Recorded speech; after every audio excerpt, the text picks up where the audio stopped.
This is a rebroadcast of an earlier program as we celebrate Abolition Day, December 6th.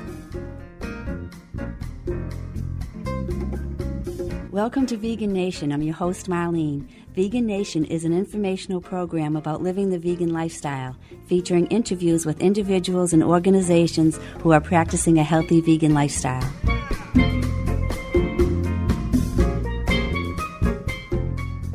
Welcome to Vegan Nation. I'm your host, Marlene, and we are very fortunate to be joined by Shelley Harrison, the primary author and editor of the Abolition Amendment, which was published on December 6th, 2016. December 6th is Abolition Day.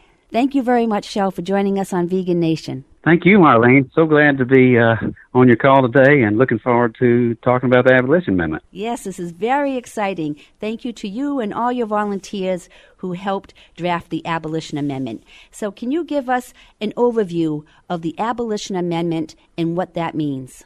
Well, certainly. So the Abolition Amendment is a proposed amendment to the U.S. Constitution, and it is an amendment that is designed to abolish the property status of other animals, so end the slavery of other animals. It's modeled on the 13th Amendment language, at least in part, the first section is. And upon its ratification, the Abolition Amendment will immediately abolishing the property status of animals, it will put an immediate end to things like the meat industry, dairy industry, egg, poultry, fish, leather, vivisection, and other violence and cruelty-based industries.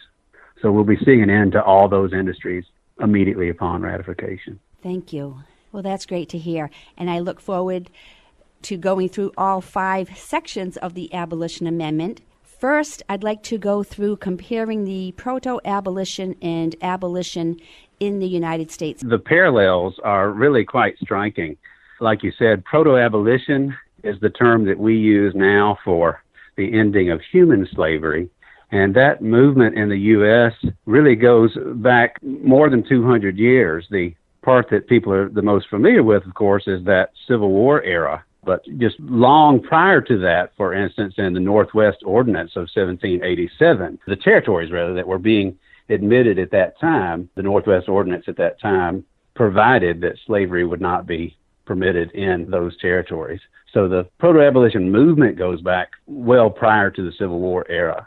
One thing that's very interesting in the parallels would be that both the human slavery cause and now the ending of all slavery cause were both resisted. They look in retrospect as being irresistible, and I certainly believe them to be irresistible. But at that time, of course, the people in power in the 1800s, as the human slavery abolition movement got rolling, there was a good deal of resistance, of course, to that, and it gets manifested in things like the Fugitive Slave Act.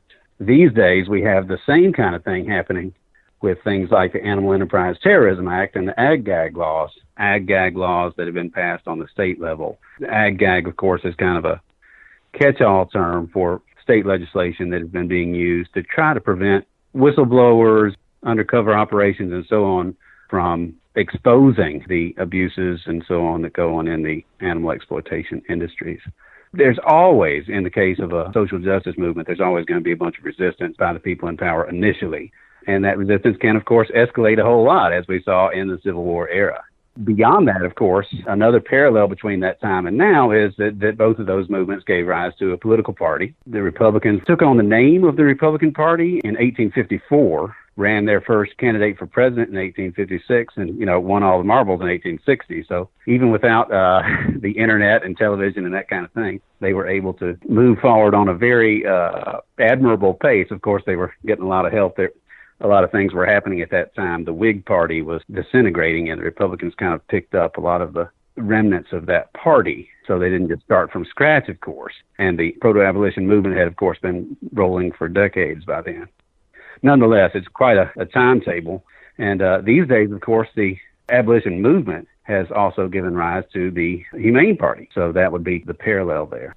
Yes, I thought those numbers were fascinating with the movement coalescing into the political party, the Republican Party, in 1854. 6 years later, they put a Republican in the White House and Republican majority into Congress. And that, of course, prompted the secession movement that followed. And, of course, Civil War and so on, but they were able to get the job done in just 11 years from taking on the name of Republicans, from 1854 to 1865. 1865 is when they actually got the 13th Amendment ratified. So the whole timetable there is really quite amazing. The Humane Party, which is the organization that has led development of the Abolition Amendment and the organization that I've been working for in bringing together the authoring process here, was launched in 2009, and it ran its first presidential campaign this year.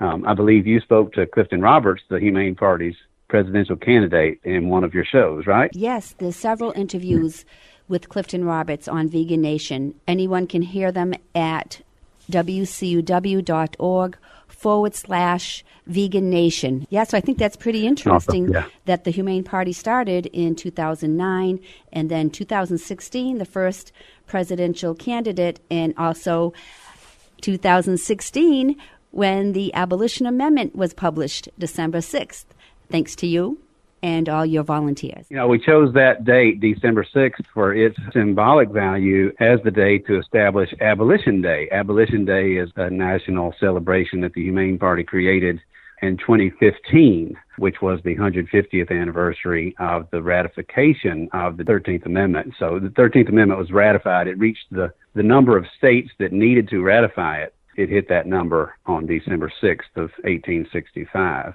A couple of weeks later, on December 18th, it was officially proclaimed by Secretary of State Seward, I believe, at the time, to have been ratified, but the actual date was December 6th of it hitting the number it needed.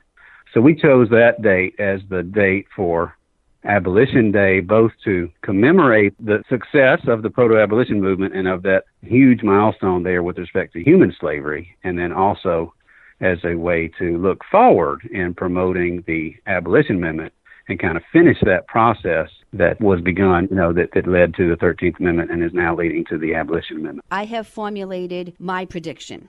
And so yeah. Seeing this comparison that the opposition to the proto-abolition movement with the Fugitive Slave Act of 1850, and then 15 years later, the 13th Amendment was passed to end human slavery.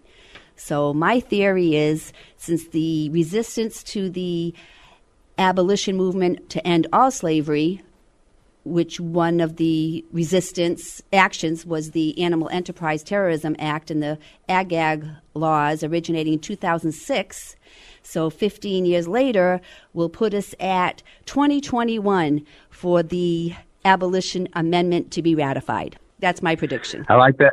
I like that timetable a lot. We've got the 2018 congressional elections and then 2020 Congress and presidential elections, so that gives us just the right time frame to get that done. So I'm all on board with that.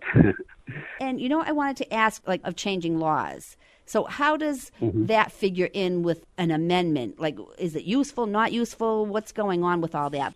Yeah, well, those individual laws are important and they're useful, and individual laws will be useful and important even after abolition has occurred, just like we talked about, like the Civil Rights Act of 1866.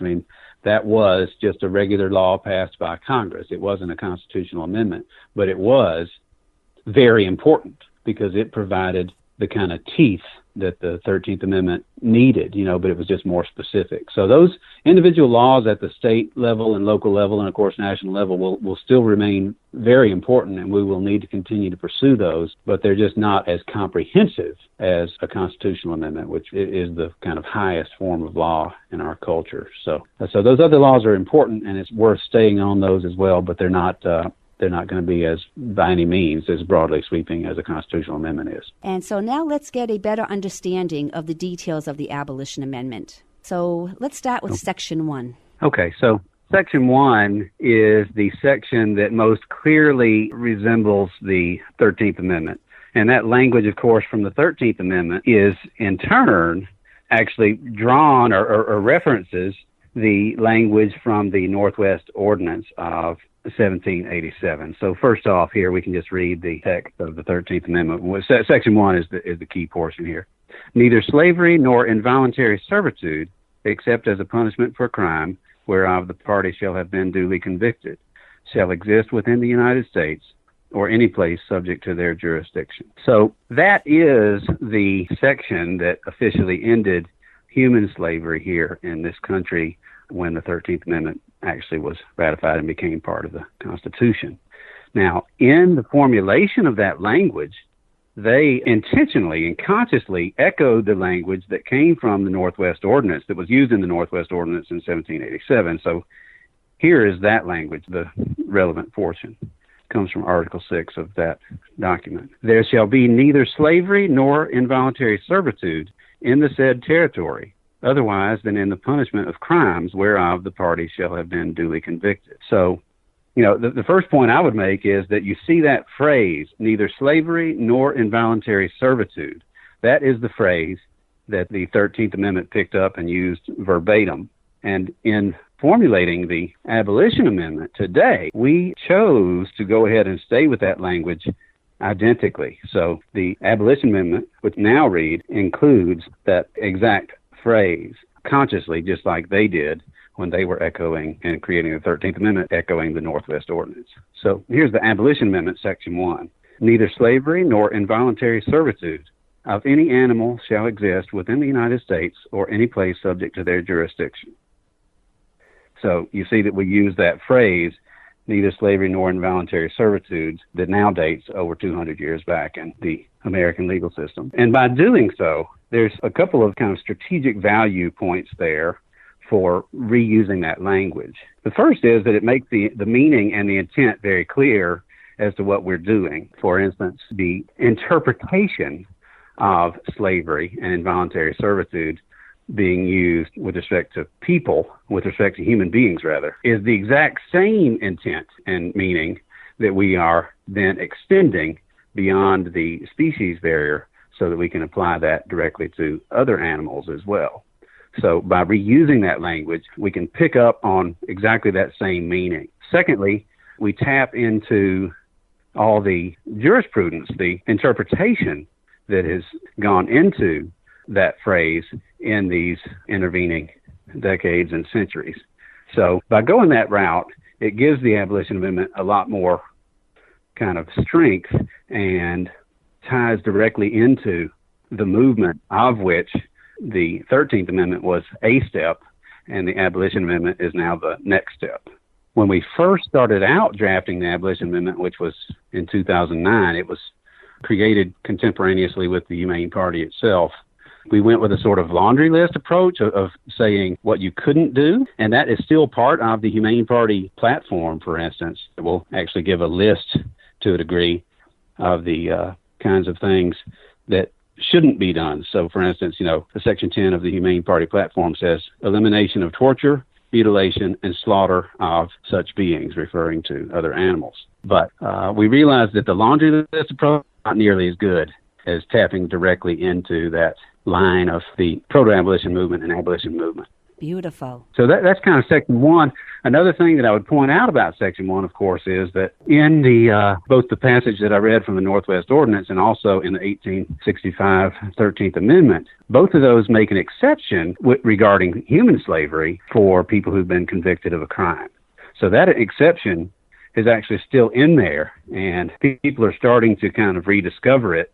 Just actually this year, Colorado, the state of Colorado, had an initiative that was trying to remove that phrase from their state constitution because their state constitution reincorporated essentially the same language that's in the 13th Amendment. And this exception for slavery in the case of criminal punishment is something that Colorado, through this initiative, was trying to remove from their own state constitution. Unfortunately, from what I understand, that initiative did not pass. So it's kind of interesting that this exception is still existing both at the federal and the state level, and it is relevant, that exception, because without that exception, there'd be a huge argument that for-profit prisons and the use of prison labor and so on, private prisons, that those are violative of the rule against slavery. But again, because of this exception in the 13th Amendment, that argument is not readily available. So you'll notice that in the Abolition Amendment, the one that has been just recently published now, that exception for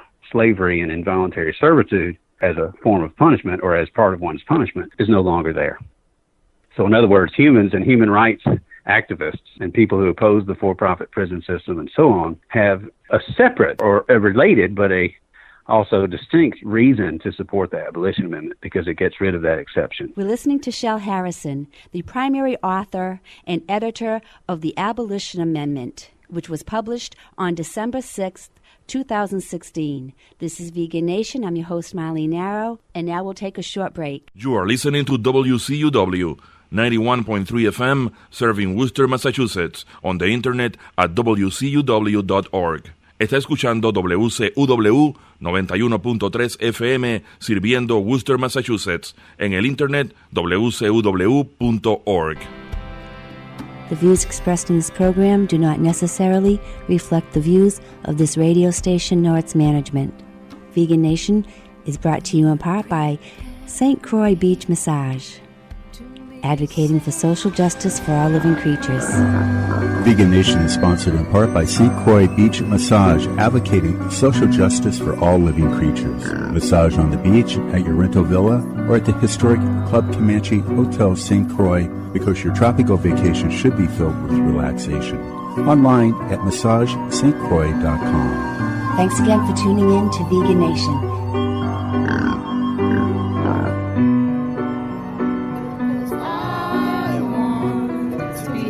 Safe and free, just be happy, safe and free.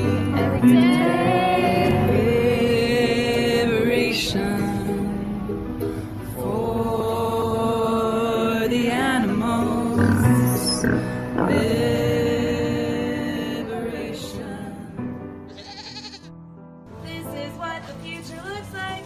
Living with compassion and peace, love and respect for every species. This is what the future looks like. So one might ask, why support community radio?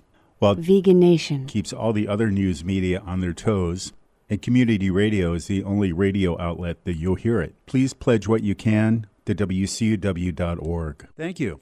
Merci beaucoup. Thank you. Thank you. Thank you. Thank you. Ευχαριστώ. Thank you. Thank you. Sing, sing a song full of the hope that the present has brought us. That's Alfie Westgrove's WCUW Studios. Thank you for your support of community radio, and thank you for tuning in to Vegan Nation. Welcome back from the break. This is Vegan Nation. I'm your host, Marlene. We are joined by Shelley Harrison, a lawyer and law teacher. Shell is the primary author and editor of the Abolition Amendment, which was published on December 6th, 2016. Thank you very much, Shell. Thanks again for joining us on Vegan Nation. Thank you, Marlene. Very glad to be here and having this conversation with you. Thank you. And could you recap that again about that loophole in the 13th Amendment and why the Abolition Amendment of December 6th, 2016 is of interest to those who are activists for human rights issues and social justice issues? Yeah, so the 13th Amendment, as well as some state constitutions, or at least Colorado, I haven't looked at all the state constitutions, but at least that one and probably others, have this exception with respect to human slavery and involuntary servitude being not precluded by the 13th Amendment and the state constitution in the case of punishment for a crime for which someone has been convicted. And so that essentially loophole or exception is the reason why there's not a strong 13th Amendment argument against for-profit prisons and the private prison system and the use of essentially forced labor within prisons. So human beings have a huge incentive with respect to the modern Abolition Amendment. If they're human rights activists and a social justice activist and so on, and they oppose the for-profit prison system, then they have an incentive to support the Abolition Amendment, which doesn't include that exception. And now we're moving on to Section 2 of the Abolition Amendment. Section 2 is the section that deals with habeas corpus. So habeas corpus, it's called in English and U.S. kind of jurisprudence, it's sometimes referred to as the Great Writ or the Great Guarantor Writ. And that is in part because habeas corpus underlies one of our most essential freedoms, which of course is just freedom of one's person, the ability to be free from unlawful detention or unlawful confinement. So here, let me just read Section 2 of the Abolition Amendment.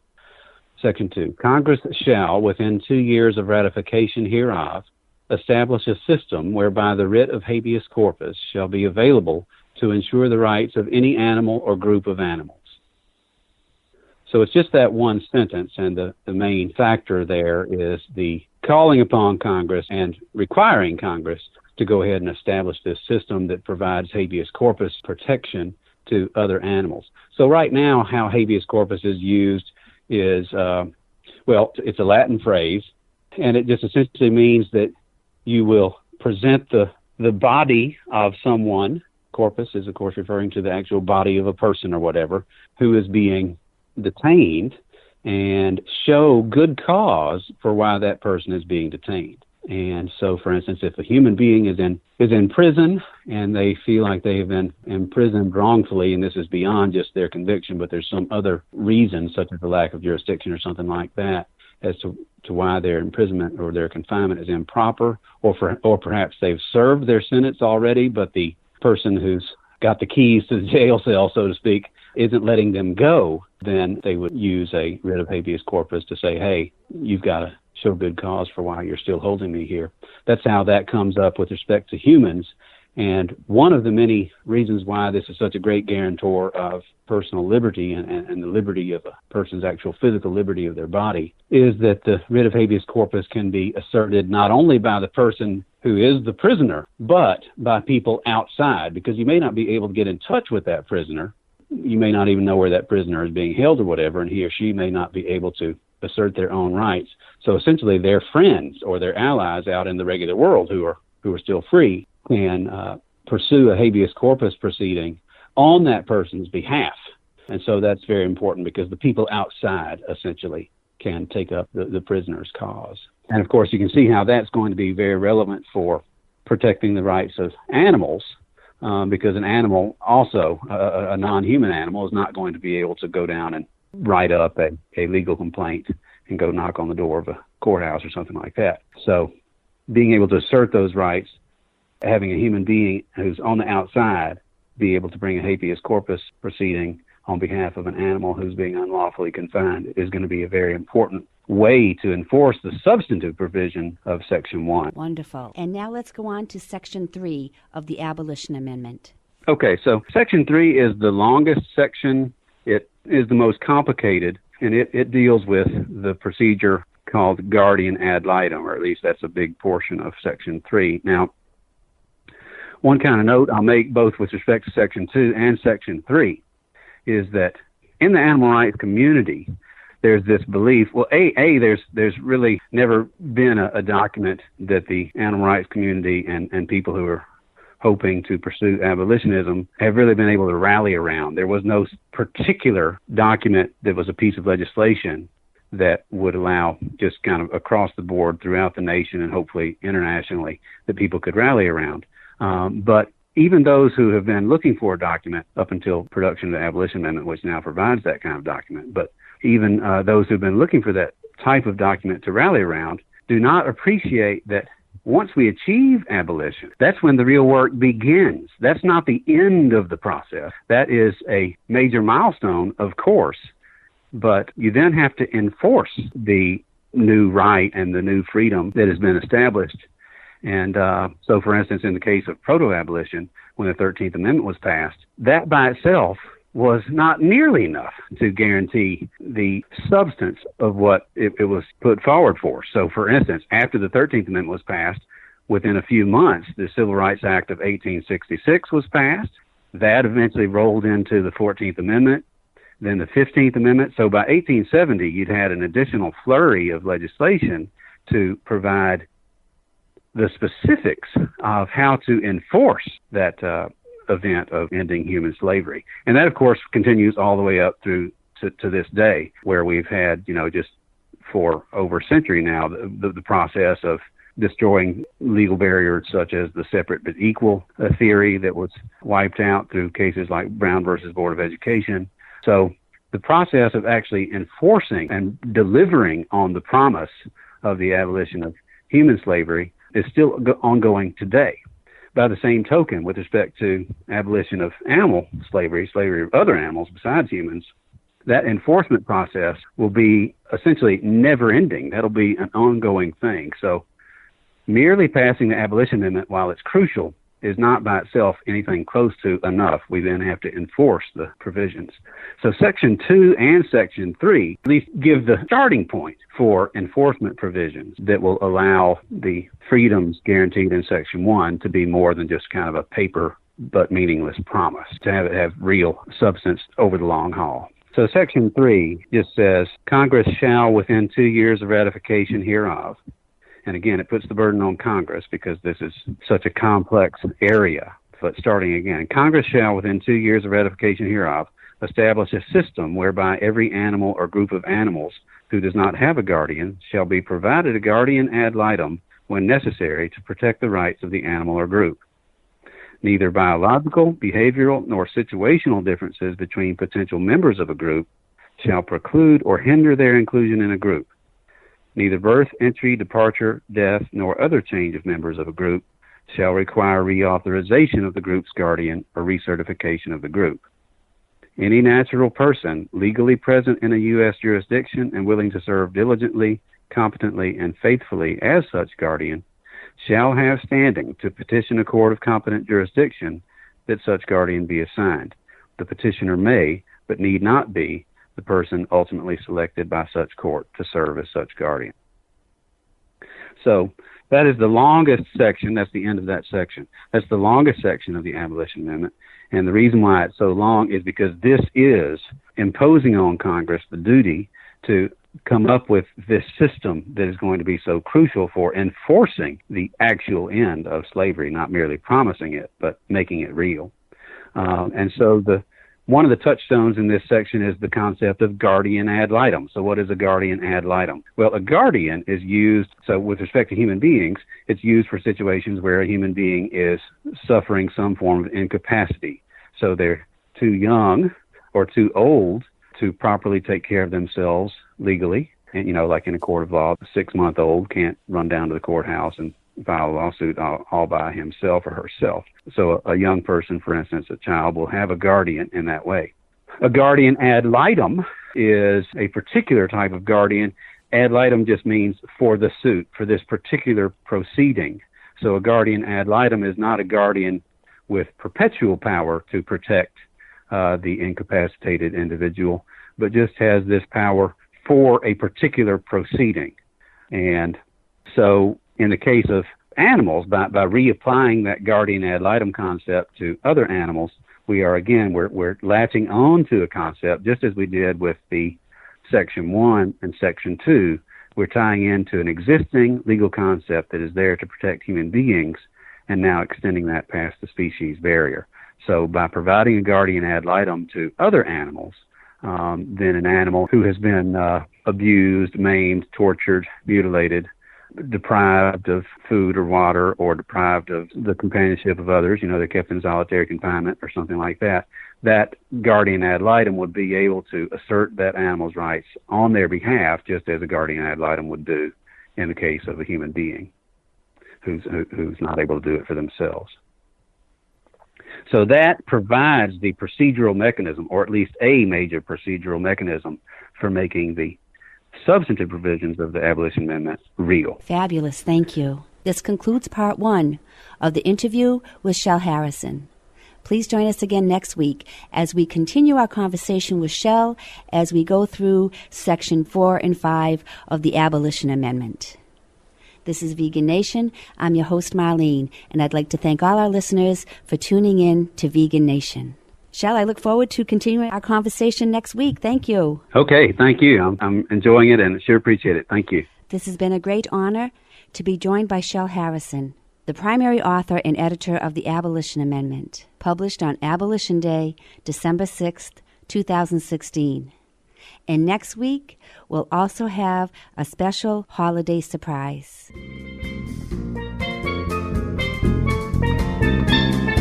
Join us again next week at the same time to hear more news on living a vegan lifestyle. You can listen to this program again at WCUW.org/Vegan Nation. Theme music provided by Joseph Peck. This is Marlene Narrow, wishing you a good day.